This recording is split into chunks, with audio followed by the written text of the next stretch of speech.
एक AI conference, देश की जनगणना और 1931 का एक ऐतिहासिक समझौता। अब आप सोच रहे होंगे कि इन तीनों बिल्कुल अलग-अलग चीजों में भला क्या कॉमन हो सकता है। सुनने में ये एक पहेली जैसा लगता है ना? पर इसका जवाब एक ही तारीख में छुपा है, 5 मार्च, जो इन सबको आपस में जोड़ती है। तो चलिए अपनी बात शुरू करते हैं भविष्य से। अभी हाल ही में बार्सिलोना में मोबाइल वर्ल्ड कांग्रेस हुई और वहां हमें टेक्नोलॉजी के अगले बड़े दौर की एक झलक मिली, जिसे आईक्यू युग कहा जा रहा है। बड़ा दिलचस्प नाम है। तो ये आईक्यू युग आखिर है क्या चीज? देखिए, ये सिर्फ कोई फैंसी नाम नहीं है, बल्कि मोबाइल वर्ल्ड कांग्रेस 2026 की थीम है। असल में ये उस भविष्य की तरफ इशारा कर रहा है जहां आर्टिफिशियल इंटेलिजेंस और 5G जैसी सुपरफास्ट कनेक्टिविटी मिलकर हमारी दुनिया को और भी स्मार्ट बना देंगी। और इस नए दौर का शायद सबसे बड़ा असर हेल्थ केयर सेक्टर पर पड़ सकता है।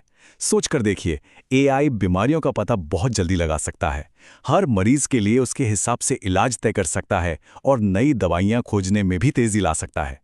लेकिन हाँ, इसके साथ कुछ बड़े सवाल भी खड़े होते हैं, जैसे हम एआई पर भरोसा कैसे करेंगे और एक कैसे पक्का किया जाएगा कि इसका फायदा समाज के हर इंसान तक पहुंचे, किसी एक वर्ग तक ही सीमित न रह जाए।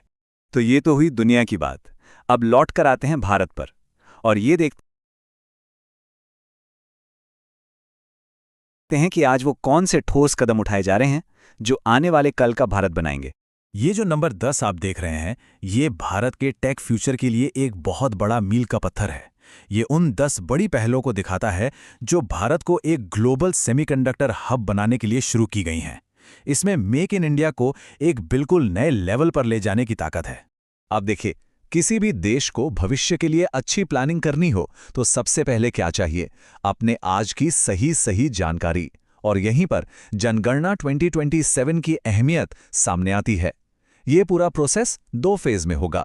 पहले फेज में ये देखा जाएगा कि लोग कैसे घरों में रह रहे हैं, और दूसरे फेज में देश के हर एक नागरिक को गिना जाएगा।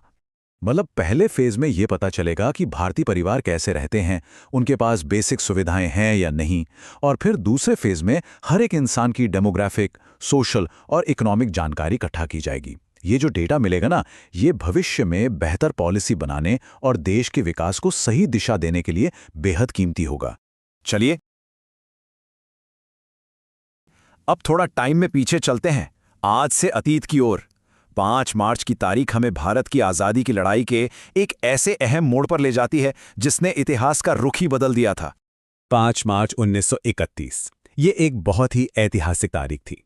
इसी दिन गांधी-इरविन पैक्ट पर साइन हुए थे। और ये समझौता उस वक्त हुआ जब चटगांव शस्त्रागार कांड जैसी क्रांतिकारी घटनाओं की वजह से पूरे देश में आज़ादी की आग धधक रही थी। और जब चटगांव का जिक्र आता है तो हम अंबिका चक्रवर्ती जैसे गुमनाम हीरो को कैसे भूल सकते हैं। वो उन जांबाज क्रांतिकारियों में से एक थे जिन्होंने उस हिम्मत भरे हमले को लीड किया था और अपनी पूरी जिंदगी आज़ादी के नाम कर दी। इस समझौते के नतीजे बहुत दूर तक गए। सबसे बड़ी बात, भारतीयों को अपना नमक बनाने का हक मिला, जो उस वक्त ब्रिटिश मोनोपोली के लिए एक सीधी चुनौती थी। इसके अलावा कुछ टैक्स कम किए गए और हजारों पॉलिटिकल कैदियों को रिहा किया गया, जिससे आज़ादी के आंदोलन को एक नई ताकत मिली। लेकिन हमारी कहानी सिर्फ 20वीं सदी पर ही नहीं रुकती। आइए थोड़ा और पीछे चलते हैं, ये देखने के लिए कि हम अपनी हजारों साल पुरानी जड़ों और विरासत को कैसे सहेज रहे हैं। जरा सोचिए, राजस्थान के कोटा में एक ऐसा शानदार शिव मठ मंदिर है जो लगभग 1000 साल पुराना है।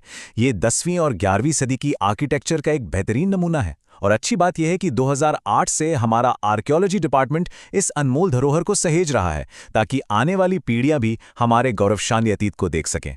और ये सब हमें एक बहुत ही ज़रूरी सवाल पर लाकर खड़ा कर देता है। जिस तरह आज हम गांधी-इरविन पैक्ट या उस प्राचीन शिव मंदिर को देख समझ रहे हैं, क्या कभी सोचा है कि आज से 100 साल बाद भविष्य के इतिहासकार हमारे आज के फैसलों को कैसे देखेंगे? एआई को अपनाने या सेमीकंडक्टर इंडस्ट्री बनाने के हमारे ये जो प्रयास हैं, क्या वो हमारी दूरदर्शिता का सबूत माने जाएंगे?